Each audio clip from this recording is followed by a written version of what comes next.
آج ہم تاریخ کے ایک ایسے سپہ سالار کی بات کریں گے جن کا نام سنتے ہی ذہن میں صرف فتوحات آتی ہیں، خالد بن ولید۔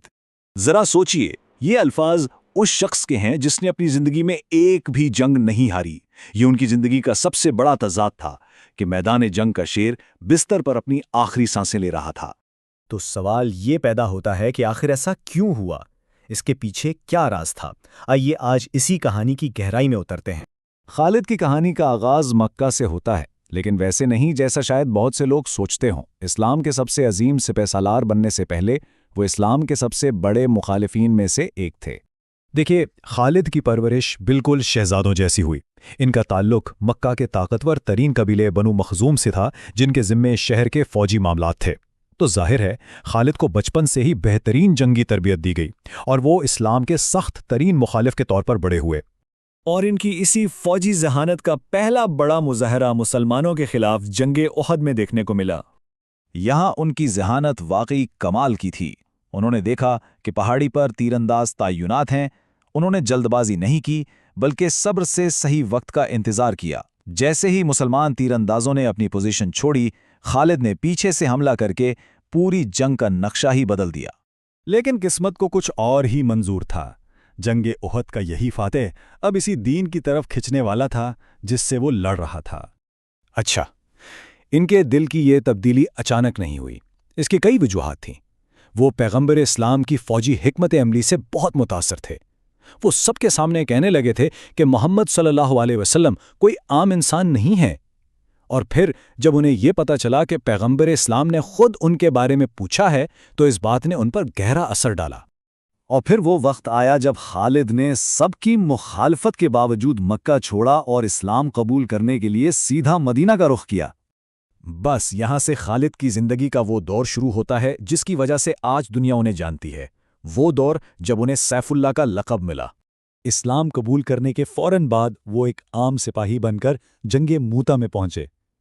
اب ذرا حالات کا اندازہ لگائیے، ایک طرف صرف 3000 مسلمان اور دوسری طرف رومی سلطنت کی 2 لاکھ کی فوج۔ یہ تو سیدھی ناممکن جنگ تھی۔ اور پھر ہوا یہ کہ جنگ میں ایک کے بعد ایک تینوں مقرر کردہ کمانڈر شہید ہو گئے۔ پہلے زید بن حارثہ، پھر جعفر بن ابی طالب اور پھر عبداللہ بن رواحہ۔ فوج میں افراتفری پھیل گئی، قیادت ختم اور شکست بالکل سامنے نظر آ رہی تھی۔ اسی مایوسی اور افراتفری کا عالم میں فوجیوں نے کمان اس شخص کو سونپ دی جو ابھی نیا مسلمان ہوا تھا، لیکن جس کی جنگی صلاحیتوں پر سب کو بھروسہ تھا، خالد بن ولید۔ اور یہ لمحہ تاریخ میں ہمیشہ کے لیے امر ہو گیا، جب میلوں دور مدینہ میں پیغمبر اسلام نے وحی کے ذریعے بتایا کہ اب جھنڈا اللہ کی تلواروں میں سے ایک تلوار کے ہاتھ میں ہے۔ اسی دن سے خالد سیف اللہ بن گئے۔ خالد بلا شبہ ایک عظیم جنرل تھے، لیکن ان کی کہانی صرف فتوحات کی نہیں ہے، وہ ایک انسان بھی تھے اور ان سے غلطیاں بھی ہوئیں۔ آئیے اب اس پہلو پر بھی ایک نظر ڈالتے ہیں۔ ایک بار ایسا ہوا کہ ایک مہم کے دوران خالد نے ایک قبیلے کے الفاظ کو غلط سمجھا اور ان پر حملہ کر دیا۔ اس میں بہت سے بے گناہ لوگ مارے گئے۔ جب یہ بات پیغمبر صلی اللہ علیہ وسلم تک پہنچی تو وہ شدید غمگین ہوئے اور انہوں نے سب کے سامنے کہا کہ خالد کے اس فعل سے میرا کوئی تعلق نہیں۔ یہ واقعہ ہمیں بتاتا ہے کہ خالد بھی غلطی کر سکتے تھے۔ ایک اور موقع پر جب خالد کی ایک پرانے صحابی عبد الرحمن بن عوف سے بحث ہو گئی تو پیغمبر صلی اللہ علیہ وسلم نے انہیں یاد دلایا کہ جو لوگ شروع سے اسلام کے ساتھ ہیں ان کا درجہ بہت اونچا ہے۔ تو چلیے اب واپس وہیں چلتے ہیں جہاں سے ہم نے یہ کہانی شروع کی تھی، خالد کے بستر مرگ پر، اور اس سوال کا جواب ڈھونڈتے ہیں کہ ان کی موت میدان جنگ میں کیوں نہیں ہوئی۔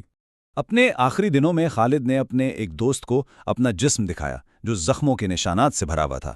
وہ افسوس کر رہے تھے کہ ساری زندگی شہادت ڈھونڈتے گزری اور موت بستر پر آ رہی ہے۔ اور یہاں وہ گہرا جواب سامنے آتا ہے۔ ان کے دوست نے کہا، خالد، پیغمبر صلی اللہ علیہ وآلہ وسلم نے تمہیں اللہ کی تلوار کہا تھا۔ بھلا یہ کیسے ممکن تھا کہ اللہ کی تلوار کسی انسان کے ہاتھوں ٹوٹ جائے؟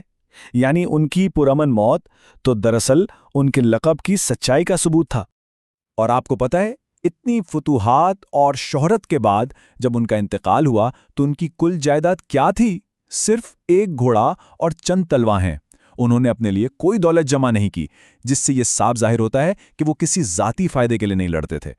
ان کی موت پر اس وقت کے خلیفہ حضرت عمر، جو کبھی کبھی ان سے اختلاف بھی رکھتے تھے، وہ بھی پھوٹ کر رو پڑے۔